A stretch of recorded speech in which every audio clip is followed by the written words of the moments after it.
নমস্কার, সবাই কেমন আছেন? বংমায়ের ঘরকন্যাতে আপনাদের অনেক অনেক স্বাগত। আজ রবিবার, ঘড়িতে এখন 12টা মতো বাজে। সবাই মিলে রেডি হয়ে যাচ্ছি এখন পিকনিক করতে। ওই দেখুন দূরে আমাদের আগে যে বাইকটা যাচ্ছে, ওরাও সেই একই জায়গায় যাচ্ছে। সবাই মিলে আজ পিকনিক হবে। জায়গাটা আমাদের বাড়ি থেকে খুব একটা বেশি দূরে নয়, ওই 10-15 মিনিট মতো লাগবে বাইকে। কিন্তু দেখুন পুরোই অন্যরকম পরিবেশ, একদম গ্রামের রাস্তা। এদিকে কোনো বাড়িঘর নেই, বাড়িঘর ছিল আরও পেছনের দিকে, যেগুলো আমরা পেরিয়ে এসেছি। এদিকে শুধুই চাষের জমি আর চাষের জমি। গতবার ওই একই জায়গাতেই পিকনিক করেছি আমরা, কিন্তু গতবার যেহেতু রাস্তা ভুল করেছিলাম, গুড্ডির বাপি ভুল রাস্তায় চলে গেছিল। সবার কাছে শুনে শুনে আবার আসতে হয়েছে, তাই মনে হচ্ছিল অনেকটা দূর। কিন্তু এবার যেহেতু চেনা রাস্তা, তাই মনে হচ্ছে খুব তাড়াতাড়ি পৌঁছে গেলাম। আমার বাবার বাড়ি যাওয়ার সময় অনেকটা এরকম পরিবেশ চোখে পড়ে, রাস্তা দুধার দিয়ে শুধু চাষের জমি, সবুজ আর সবুজ। তবে এখানকার মতো এত সুন্দর সবজিপাতি আমাদের ওদিকে চোখে পড়ে না। আমাদের ওদিকে হয়তো শুধু কলা বাগান, পাটের চাষ আর সর্ষে ক্ষেত, এই সমস্ত। আর এখানে কত রকমের সবজিপাতি। এই দেখুন, বলতে বলতে পৌঁছে গেছি আমরা পিকনিকের জায়গায়। গুড্ডির বাপি হাটে গেছিল, ওই জন্য আমাদের আসতে একটু লেটই হলো। সবাই চলে এসেছে। ওই যে আমাদের পাশ দিয়ে যারা আসছিল তারাও পৌঁছে গেছে। সকালের জন্য এখানে টিফিনের ব্যবস্থা আছে, তবে জানি যে আমাদের আসতে একটু লেট হবে, ওই জন্য একটু সিদ্ধ ভাত নামিয়ে নিয়েছিলাম। 3জন মিলে একটু ঘি দিয়ে গরম গরম সিদ্ধ ভাত খেয়ে বাড়ি থেকে রওনা দিয়েছি। এই যে আসা মাত্রই আমাদের হাতে টিফিনটা দিয়ে দিচ্ছে। টিফিনে আছে এখানে একটা করে ডিম সেদ্ধ, একটা কেক, 2টো কলা আর একটা লাড্ডু। সব কিছুই ব্যাগে রেখে দেওয়া যাবে, তবে ডিম সিদ্ধটা আর ব্যাগে ঢোকাবো না, ওটা এখনই খেয়ে নেব। কলা দেখলে তো গুড্ডি আগেই বলবে ও খাবে না। ওইদিকে রান্না শুরু হয়ে গেছে, আর এদিকে দেখুন বক্সে গান বাজছে। সব রকম ব্যবস্থাই থাকে এখানে। গতবারও আমরা এই একই জায়গায়, এই কলা বাগানটাতেই পিকনিক করেছিলাম। তবে গতবারের কেউ কেউ এবার এসেছে, আবার কেউ কেউ এবার নতুন। চাটনি হয়ে গেছে, এখানে মাছ ভেজে রাখা আছে, আর আছে চিকেন পকোড়া। ওদিকে চিকেনটাকে ম্যারিনেশন চলছে, এখনো রান্নাটা হয়নি। আজ আমাদের রান্নার ছুটি, কি যে ভালো লাগছে। মাঝে মাঝে এরকম রান্নায় ছুটি পেলে এত ভালো লাগে। আজ শুধুমাত্র ছেলেদের দায়িত্ব, কাটা বাটা সমস্তটাই তারা করবে। নিজে হাতে রান্না করে তারা বউদের খাওয়াবে। অনেক দিন থেকেই গুড্ডির বাপিকে বলছিলাম যে আমাদের এবছর একদিনও পিকনিক হলো না, কোথাও ঘুরতে যাওয়া হলো না। তা ওদের দোকান থেকে আবার কমিটির পিকনিকের ডেট ঠিক হয়ে গেছে। তা আমি যেই বললাম আমরা একদিনও পিকনিকে গেলাম না, তোমরা চলে যাবা পিকনিক করতে, তা বললো ঠিক আছে, তোমাদেরকে করিয়ে রেখে তারপর যাব। অমনি দায়িত্ব নিয়ে সব বন্ধুদের রাজি করিয়ে ছেড়েছে পিকনিকের জন্য। আমাদের বললো তোমরা ঘুরে আসো, তারপর মুড়ি আর পকোড়া হবে। আমরা তাই ঘুরতে বেরিয়ে পড়েছি সবাই। আমরা তো একটু দেরি করেই এসেছি, কিন্তু তবুও দেখছি সবাই এখনো এসে পৌঁছয়নি। আমাদের পাড়াতেই গুড্ডির বাপির যে 2টো বন্ধু রয়েছে, তারা তাদের বউয়েরা এবছর নতুন। চলুন এই আলপথ ধরে হেঁটে ভেতরের দিকে যাই। এই কালার আমি দেখিনি, প্রথম দেখছি। বেগুনি হয়ে গেছে। হ্যাঁ, কালারটা পুরো চেঞ্জ হয়ে গেছে। কালো তুলসী, কালো থেকে বেগনি একদম। আসলে রোদের তাতে না ওরকম কালার। রোদটা ভালোই হয়েছে বলতে হবে, কালো থেকে কালো থেকে হ্যাঁ। পুরো এগুলো দেখো পুরো। গত বছর পিকনিকে এসে তো আমরা সবাই এখান থেকে প্রচুর সবজিপাতি তুলে নিয়ে বাড়ি গেছিলাম। এরা এবছর নতুন, এরা ভাবতেই পারেনি এত সুন্দর একটা জায়গা হবে। গুড্ডির বাপির কাছে শুনেছি সে পাকা পটল ভাজা খেতে ভালোবাসে। একদম যে কমলা টুকটুকে পটলগুলো হয় সেগুলো তো আবার বাজারে পাওয়া যায় না। তাই এই পটলের জমি দেখে এখানে ঢুকে পড়েছি সে পাকা পটল খুঁজতে। ওই দেখো এবার ওই দিক, ওইটা দিয়ে যাও, পাশেরটাই।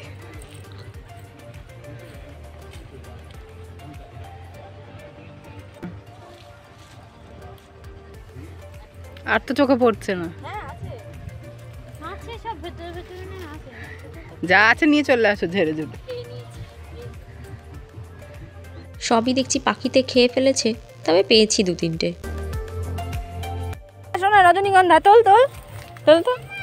যেসব জমিগুলোতে রজনীগন্ধার চাষ হচ্ছে সেগুলোর একটি গাছেও ফুল নেই, কেননা তারা প্রতিদিন এসে প্রতিদিনকার ফুল ভেঙে নিয়ে যায়। তবে এই কলা বাগানটার মধ্যে দেখছি বেশ কিছু স্টিক মাঝে মাঝে হয়ে আছে, খুঁজে খুঁজে সেইগুলোই তুলছি আর কি।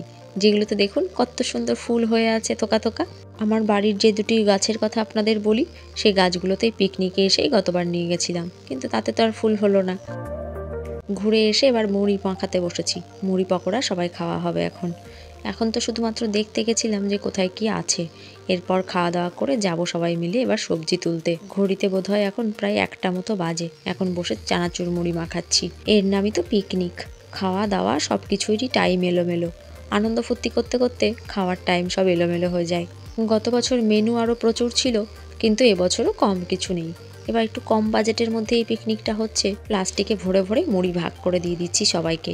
এক পোটলা থেকে অন্তত 2-3 জন করে খেতে হবে। কেউ বলছে পেঁয়াজ দিয়ে মাখাতে, কেউ বলছে পেঁয়াজ ছাড়া। ওই জন্য আবার শুধু চানাচুর দিয়েই মাখানো হয়েছে। যে যে পেঁয়াজ লঙ্কা খাবে সাথে নিয়ে নেবে আলাদা করে। আর এই যে গ্লাসে করে এসেছে পকোড়া। খুব ভালো হয়েছে চিকেন পকোড়াটা খেতে। সব বাচ্চারা এত ভালো খাচ্ছে। এটা আমাদের পাড়ারই এক দাদা ক্যাটারিংয়ের ব্যবসা। তা সে তো রান্নাবান্না ভালো জানেই, ওই জন্য এখানেও সেই দাদাই আছে রান্নাবান্নার দায়িত্বে। তার পরিবারও এখানে পিকনিক করছে। তাই বাসনপত্র যেহেতু সেই দাদার সব কিছু থাকেই, ওই জন্য আর সেগুলো ভাড়া নিতে হয় না। ওই জন্য একটু কম বাজেটের মধ্যেই হয়ে যায় আমাদের পিকনিক। গুড্ডির বাপি গ্লাসে করে পকোড়াগুলো দিয়ে যাচ্ছে, বলছে খাওয়া হয়ে গেলে গ্লাসগুলো ফেরত দিতে। এখানে মুড়ি পকোড়া খাওয়া হচ্ছে, তবুও এখনও সবাই এসে পৌঁছয়নি। আসলে অনেকেরই অনেক রকম কাজ তো থাকে। ওদিকে আবার দেখুন ফল নিয়ে এসেছে এক গামলা। পেয়ারা আর শাকা আলু টুকরো টুকরো করে কেটে তাতে বিট নুন মাখিয়ে নিয়ে এসেছে। এইটাই দরকার ছিল। রোদে প্রচুর ঘোরাঘুরি করা হয়েছে, পকোড়ার থেকে এইটা খেতে এখন বেশি ভালো লাগবে। রোদের তাপও আছে আজকে প্রচুর। আমি বেশি পকোড়া মুড়ি খাবো না, আমি একটু ফল নিয়ে নিই। এটা খেতেই বেশি ভালো লাগবে এখন রোদের মধ্যে। বুদ্ধি করে আবার কি সুন্দর পিকনিকে ফলের আয়োজনও করেছে এরা। ঘরে ফল থাকে, বানিয়ে গুছিয়ে সাজিয়ে শুধুমাত্র মেয়েকেই দেওয়া হয়। আরাম করে বসে নিজে ফল খাওয়ার আর সময় হয়ে ওঠে না আলাদা করে। যাক, পিকনিকে এসে আবার একটু আরাম করে বসে ফল খাই।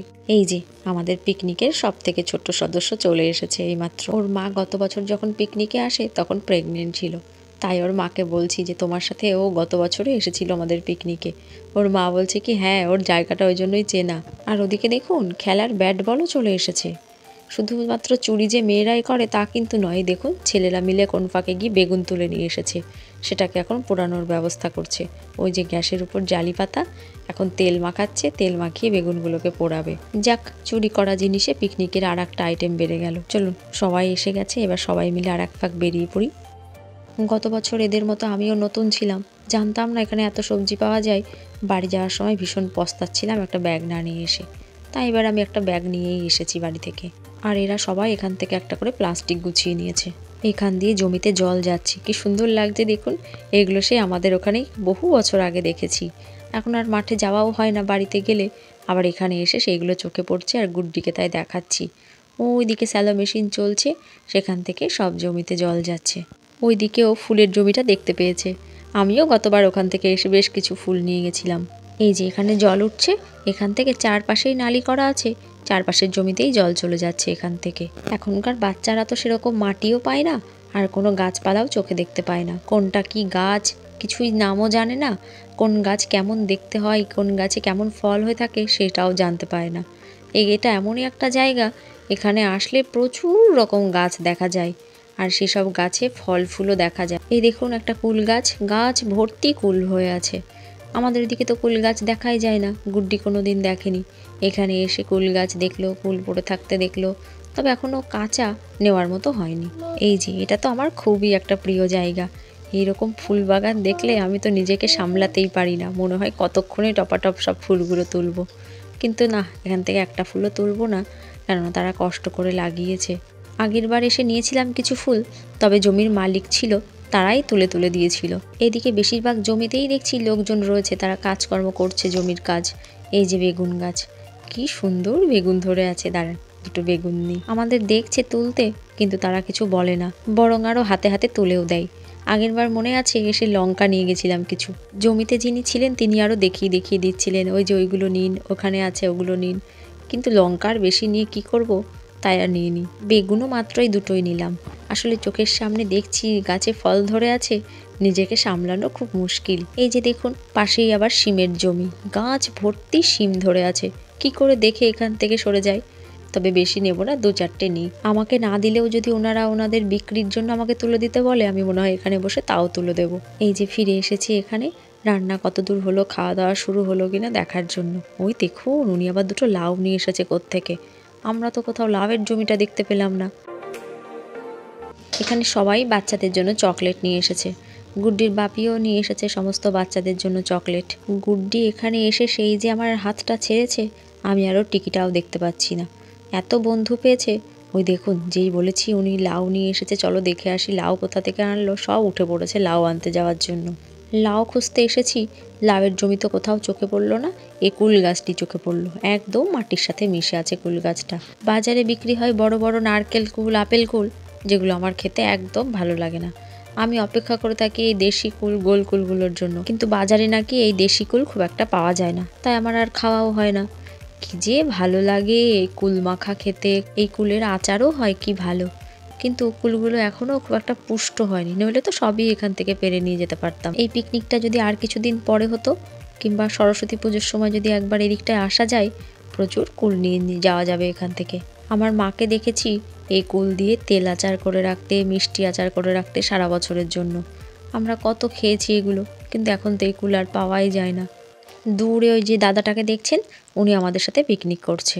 ওনার বাড়ি আমাদের বাড়ির কাছেই, কিন্তু এখানে ওনার সব জমি জায়গা রয়েছে। তাই গুড্ডির বাপি আবার ওই দাদাকে চেপে ধরে নিয়ে এসেছে, বলছে এরা সব জমি ফাঁকা করে দিয়ে এসেছে, তোর জমিটা বাকি আছে, এবার তোর জমিতে নিয়ে চল।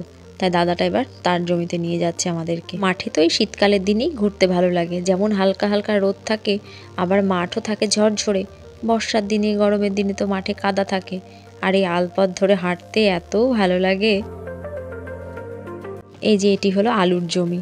এতক্ষণ এটার কথাই বলছিলাম যে শিম বেগুন সব কিছুই পেলাম, চচ্চড়ি কিংবা তরকারি খেতে গেলে এর সাথে তো আলুটাও লাগে, আলুটাই পেলাম না শুধু। তা দাদাটা বলছে এখনও আলু হয়নি। এগুলো রসুনের জমি, রসুন লাগিয়েছে। আর ওইদিকে দেখুন সবাই চলে এসেছে আমাদের পেছন পেছন। মাঠ ঘুরতে আজকে কারোর এতটুকু আলিস্যি নেই, 3-4 বার হয়ে গেল আমরা পুরো জমি ঘুরে বেড়াচ্ছি। আর এদিকে দেখুন এই দাদার জমিতে এই সোলার সিস্টেমগুলো বসিয়েছে, এগুলো থেকে নাকি স্যালো মেশিন চলবে। এত জমি ঘুরলাম, কারোর জমিতে কিন্তু চোখে পড়েনি এটা, এই দাদার জমিতেই শুধু নাকি বসিয়েছে এটা। ওইদিকে নাকি দাদার কলা বাগান আছে, তাই বললো আমাদেরকে যেতে, ওখান থেকে আমাদের মোচা দেবে। চলুন এবার কলা বাগানের দিকে যাই। মোচা খেতেও তো ভারী ভালো লাগে। 2-3 জনকে দেখলাম একটা করে মোচা নিয়ে যেতে। এই যে বাগানে ঢুকেই একটা ছোট্ট মোচা পেয়েছি, দাদা ওটা আমাকে দিল। দাদা বলছে আরও বেশ কটা মোচা ছিল, দেখছি না। তাই আমি বললাম 2-3 জনের হাতে আমি মোচা দেখেছি। তা বললো কি ও তাহলে বোধহয় এখান থেকেই নিয়ে গেছে। তাই বাগান ঘুরে একটাই কেবল মোচা পাওয়া গেল, যেটা আমাকে দিয়েছে। গুড্ডির বাপি আবার ওখান থেকে ধনেপাতা তুলছে কটা, বলছে তুমি ধনেপাতা খেতে ভালোবাসো, কটা ধনেপাতা নিয়ে নাও। এইদিকে তো কোনো বাড়ি ঘর নেই, শুধুই চাষের জমি, ওই জন্য এখানকার ফসলগুলো এত ভালো থাকে। কিন্তু আমাদের ওদিকে যেহেতু লোকালয়, ওই জন্য এইসব ফসলগুলো লাগায় না, কেননা ভীষণ চুরি হওয়ার ভয় থাকে। এখানে আবার দাদাটা বেতে শাক তুলছে। তা বললাম কি উনি একাই বা তুলবে কেন, আমিও হাত লাগাই। আর বেশ মাঠের ভেতর শাক তুলতে বেশ ভালোই লাগে ঘুরে ঘুরে। তবে দাদাটা কি সুন্দর টপা টপা তুলছে, আর আমি তো খুঁজেই পাচ্ছি না। তবে আমাদের ওই দিক থেকেও অনেক কিছু পাওয়া যায়। সমস্ত মাঠে যাওয়ার রাস্তা আমাদের বাড়ির উপর দিয়ে। একবার আমার মায়ের মাসিরা সব গেছিল আমাদের বাড়িতে, আর সেই সময় মাথায় করে করে সবাই কলা কেটে নিয়ে যাচ্ছিল আমাদের বাড়ির উপর দিয়ে। তাই দেখে দিদারা ভারী খুশি হয়েছিল, আর তাই ওদের দেখে 1 কাঁদি কলা আমাদের বাড়ির উপর নামিয়ে দিয়ে গেছিল ওদের জন্য। মোচা, বেতো শাক, রসুন অনেক কিছুই দিয়ে যায় আমাদের বাড়িতে ওরা। ব্যাস আমাদের মাঠ ঘোরা কমপ্লিট, চুরি ডাকাতি যা কিছু করার হয়ে গেছে সব। এবার আসল কাজটার জন্য অপেক্ষা, ওইদিকে সেটারই তোড়জোড় চলছে। ভাতটা হলেই হয়ে যায়। ওই দাদাটিকে যেভাবে জোর করে নিয়ে যাওয়া হলো তার জমিতে, এটা ডাকাতিই বটে। চলুন এবার খাওয়া দাওয়াটা সেরে নিই। মায়েরা আগের বার বসে বাচ্চাগুলোকে সব খাইয়ে দিয়েছি, এবার আমিও বসে পড়েছি। আগের বার চেয়ার টেবিলের ব্যবস্থা ছিল, চেয়ার টেবিলে বসে খাওয়া হয়েছিল, এবার দেখছি সেটা আর নেই। সারা বছর আমরা অপেক্ষা করে থাকি বড়দের জন্য, যে তাদেরকে খাইয়ে রেখে তারপর আমরা খাবো। আজকে সেটির উল্টো, তারা বউদের খাইয়ে রেখে তারপর নিজেরা খেতে বসবে। মাঝে মাঝে কিন্তু এই উল্টোটিও হলেও মন্দ হয় না। যারা বাড়িতে কোনো কাজ করে না, তারা এখানে এসে রান্না বাড়ি সব কিছু করেছে, ভাবা যায়। আপনাদের তো মেনুটাই দেখানো হয়নি যে কি কি রান্না করেছে তারা। পেঁয়াজ টমেটো দিয়ে মুসুরির ডাল, চাটনি, এদিকে আবার ফুলকপির একটা আইটেম করেছে, হয়েছে পাঁপড় ভাজা, চিকেন কষা, এটা উনুনেই বসানো রয়েছে যাতে গরম গরম থাকে, শীতের দিন তো। আর আছে রসগোল্লা, স্যালাড, যারা চিকেন খাবে না তাদের জন্য রয়েছে মাছ ভাজা। আসলে পিকনিকে আসার পর থেকেই যে যার মতো ছড়িয়ে ছিটিয়ে ছিল, কেউ যাচ্ছে ওইদিকের মাঠে, কেউ যাচ্ছে ওদিকের মাঠে, ওই জন্য বোঝা যাচ্ছিল না। কিন্তু দেখুন আমাদের পিকনিকে কিন্তু ভালোই লোকজন হয়েছে, 3-4 ব্যাচ লাগছে খাওয়া দাওয়া করতে। এই যে সবাইকে খাইয়ে এবার লাস্টে ছেলেগুলো বসেছে খেতে, আর যাদের জমি থেকে মালপত্র লুট করেছি তাদেরকেও বসিয়েছে। এই যে এবার চলছে বাড়ি যাওয়ার প্রস্তুতি। খাওয়া দাওয়ার পর দেখছি বেশ ভালোই ঠান্ডা লাগছে। বাচ্চাগুলোকে সব সোয়েটার পরাতে হবে, নিজেরাও পরে নিয়েছি। আমাদের পাড়া থেকে যারা এসেছে তারা সবাই টোটো নিয়ে এসেছে। তা গুড্ডির বাপি এখন আমাদের টোটোতে তুলে দিল, বলল তোমরা বাড়ি যাও, আমরা বাসনপত্র সব গুছিয়ে রেখে আসছি। চলুন এবার বাড়ির পথ ধরি। সারাটা দিন কত আনন্দে কাটালাম। সকালে গুড্ডির গানের ক্লাস ছিল, সেটি তো কামাই গেলই। গুড্ডির বাপিকে বলেছিলাম যে আমরা ক্লাস করে রেখে তারপর যাই। ও বলল না, তাহলে সারাটা দিন আনন্দ করতে পারবা না, বিকেলে নাচের ক্লাসটাও কামাই যাবে। কিন্তু এটুকুও তো জীবনে দরকার। পরীক্ষার পর মেয়েটা কোথাও ঘুরতে গেল না, ওরও মনটা খারাপ করছিল। যাক, আজকে সবার সাথে চরম আনন্দ করেছে। চলুন তাহলে ভিডিওটাও আজ এখানে শেষ করি। সবাই ভালো থাকবেন, সাবধানে থাকবেন। ভিডিওটি ভালো লাগলে একটি লাইক করবেন, আর কেমন লাগলো সেটি আমাকে কমেন্ট করে জানাবেন। নমস্কার, দেখা হবে খুব তাড়াতাড়ি পরের একটি ব্লগে।